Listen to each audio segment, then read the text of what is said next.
card type ပေါ့နော်အဲ့တော့ card type ကိုစပြီးတော့ဟိုဟာ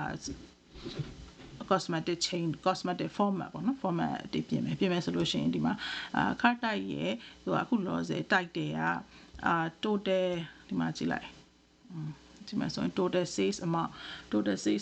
ဆိုတဲ့ type တွေရှိကျင်တယ်ပေါ့နော်ဥပမာ total profit dollar amount ဒီလိုမျိုးရှိကျင်တယ်အဲ့တော့အခုလောလောဆယ်ကမရှိဘူးအဲ့တော့မရှိတာဘယ်လိုလုပ်မလဲအခုဒါကလုပ်မယ်ပြီး format ကိုသွားမယ်နော် more option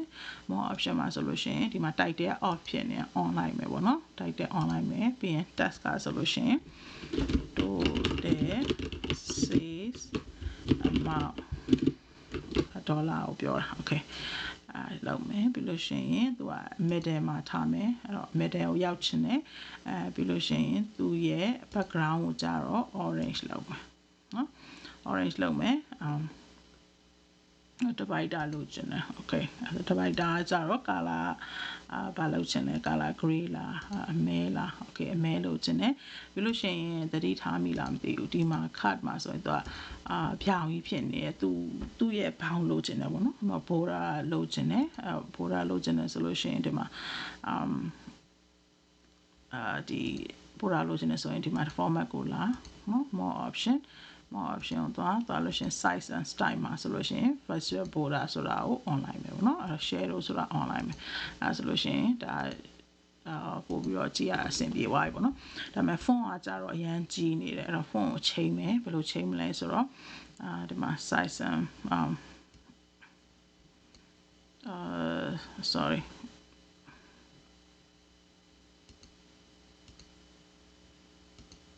call out value okay so call out value မှာဆိုရင် font ကအခုက45ဖြစ်နေတယ် okay 30ပြောင်းလိုက်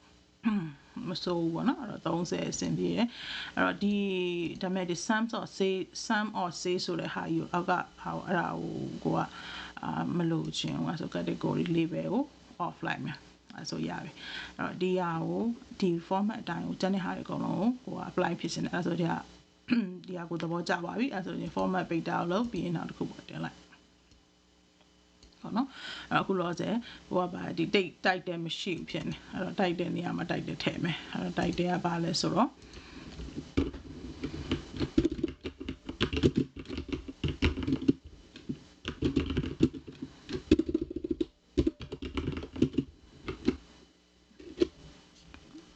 โอเคဒါလည်းသူကတိုက်တယ်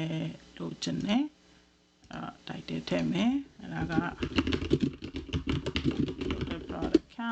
okay ဒါလည်းဒီလိုပဲတိုက်တယ်လို့ကျင်တယ်တိုက်တယ်ထည့်မယ်ပါတယ်လဲဆိုတော့ so okay format ကအတူတူပဲဆိုတော့ဒီမှာ apply လုပ်မယ်ပြီးရင် format copy လုပ်မယ် paste လုပ်မယ် okay အဲ့တော့site ကအတူတူပဲဖြစ်ချင်တယ်အဲ့တော့ဒီလိုသွားမယ်ပေါ့နော်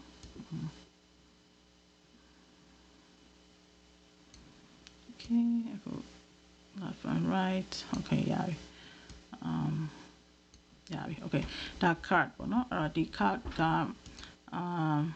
let's make it shorter so အပပြန်ကို design လုပ်တဲ့အချိန်မှာလဲဒါ real estate ပေါ့နော်သူရဲ့ real estate ကနေရနေတဲ့အဲ့တော့ကိုရဲ့ဒီ site ကိုတေချာ view site ပေါ့နော်အဲ့တော့ဒါဆိုလို့ရှိရင်လည်းခုနကအတိုင်းပဲသူကဒီ title ကို background ကိုorange လုပ်မယ်ပေါ့နော်အဲ့တော့ခုနဒီ format တိုင်းသွားမယ် more option သွားမယ်ပေါ့နော် more option သွားမယ်ပြီးရင် title မှာ background ကလို့ orange လုပ်မယ် divider ထည့်မယ် divider က black color လုပ်မယ် okay ဒါဆိုရင် profit by month it looks good နောက်တစ်ခုကဘာလဲဆိုတော့အခု profit by month ကသူက border မရှိသေးဘူးတော့border ကြည့်မယ် size and style မှာ virtual border ရှိမယ် shadow ရှိမယ်အဲ့တော့ဒီအတိုင်းကိုပဲကိုက format ပိတ်လုပ်ချင်တယ် profit by country okay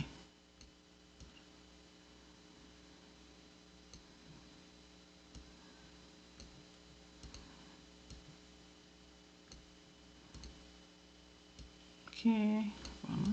ဒီမှာရပြီအဲ့တော့ဒီအတိုင်းကိုပဲformat ပိတ်လုပ်မယ် okay အဲဆိုလို့ရှိရင်စင်ပြေသွားပြီ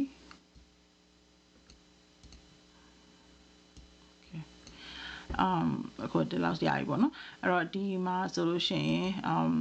sum of profit ဒေါ်လာအမောင်းကိုသိတယ်ဒီ title မှာပြောပြီးသား profit ဆိုတာသိတဲ့အတွက်ဒီဒါကိုဟိုပါပေါ့နော်ဒီမှာ sum of profit ဆိုတာတွေ့ရနော် down လိုက်ရေးထားတာအဲ့ဒါကို y လို့ခေါ်တယ်ဒါကို x လို့ခေါ်တယ် x က date ပေါ့နော် y က profit အဲ့တော့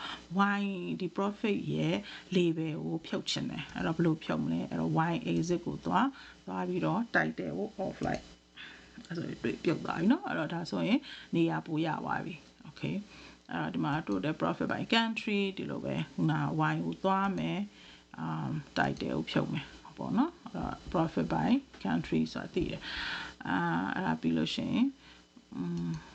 အဲ့တကူကဒါ x ကိုလည်းဖြုတ်ချင်တယ်ကွာเนาะ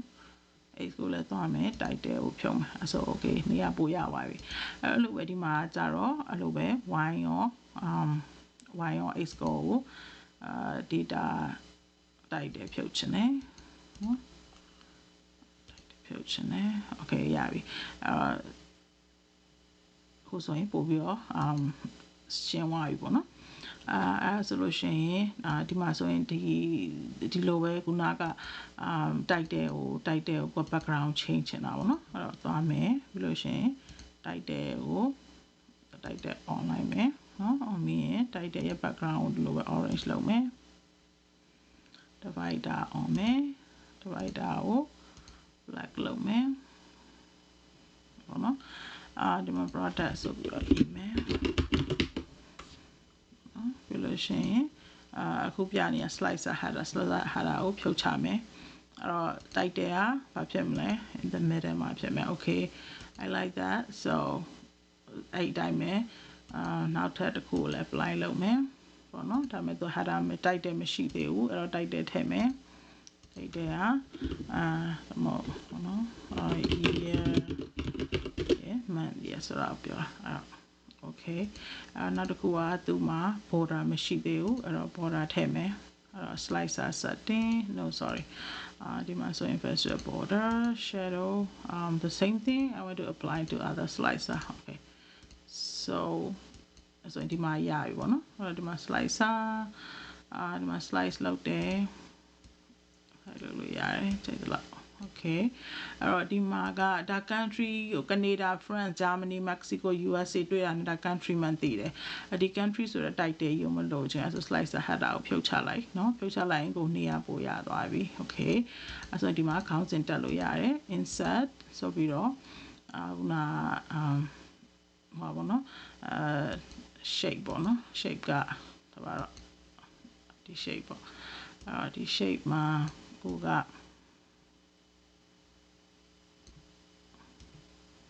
ခေါင်းစဉ်ထည့်ချင်တာအဲ့တော့ဒီမှာဆိုရင်ဒါထည့်မယ်ဒီမှာဆိုလို့ရှိရင် task box ကဒါပါလဲဆိုတော့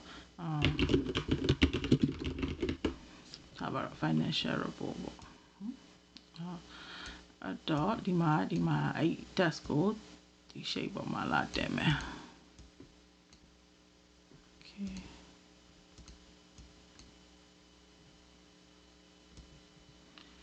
တင်မယ်ဆိုတော့ဒါကြီးက background က auto ကအဖြူကြီးဖြစ်နေအဲ့ဒါကို transparent ပေါ့နော်လုပ်ချင်တယ်အဲ့ဆိုလို့ရှိရင်သွားလိုက်ဒီမှာ background off လိုက်မယ် off လိုက်ပြီးတော့သူ့ရဲ့background သူ့ရဲ့စာကိုအဖြူရအောင်လုပ်မယ်ပေါ့နော်ဖြူရအောင်လုပ်မယ်ပြီးလို့ရှိရင်ဘိုးလုပ်မယ် site ကကြတော့14လောက်လုပ်လိုက်မယ် okay financial report okay အခုဒီ rectangle shape ပေါ့နော် rectangle shape ကိုတိုက်တဲ့အနေနဲ့သုံးထားဆိုတော့အဲ့ဒါကိုအရောင်ပြောင်းချင်တယ်ဆိုလို့ရှိရင်ဒီမှာပေါ့နော်ဒီမှာ3 dot လေးမှာ format ဆိုတာသွားရင် format ဆိုတဲ့ဒီညာဘက်ကအဲ့လေးပြလို့ရှိရင်shape style ပေါ့နော် shape style ကိုသွားပြီးလို့ရှိရင်ဒါ rectangle ဟုတ်တယ်အဲ့ဆိုရင်ဒီမှာ fill ကကြတော့အခုလောဆယ်ပြရအောင် fill ဖြစ်နေတယ်ပြရအောင်ကိုနော်ခရမ်းရအောင် fill ဖြစ်အောင်လုပ်မယ် okay ရတယ်စိတ်တဲ့နေရာပေါ်မှာကစားချလိုက်အဲ့ဆိုလို့ရှိရင်ပေါ်ပြီပေါ့နော်ဒီဟာကိုလည်းကိုက middle မှာပြ ဖြစ်နေ alignment ပြီးတော့မှဒီတစ်ခု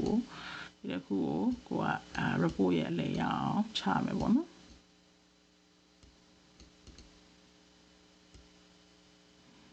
ဒီမှာရွှေ့ကြည့်လို့ရှိရင်သူကနီအောင် line လေးပေါ်တယ်အဲ့ဒါဆိုလို့ရှိရင်ဒါအလဲ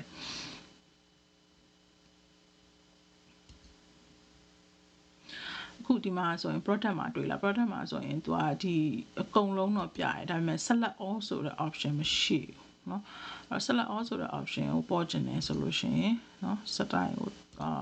sorry slicer set time တော့ selection မှာဆိုလို့ရှိရင်ဒီမှာ select all ဆိုတာပေါ်ကျင်တယ်လို့ပြောလိုက်เนาะအဲ့ဆိုရင် select all ပေါ်လာပြီ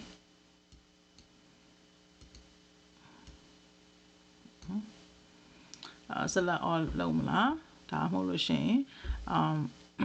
select all ဒီမှာ Mexico အတွက်ပေါ့နော်ဒါ USA เนาะဒါ Canada ဒါ France ပေါ့နော်ဒါ Germany ဟောတူချက်နောက်ထပ်ထပ်နေလိုက်ဒါ okay ဒါ select မဖြစ်တော့ဘူးဒါ select လောက်တာပေါ့နော်ဒါ select လုပ်ပြီးအမေအောင်လေးပြနေမှာဒါ unselect လုပ်မယ်ဆိုရင်ဒါအကုန်လုံးပြမယ်ပေါ့နော်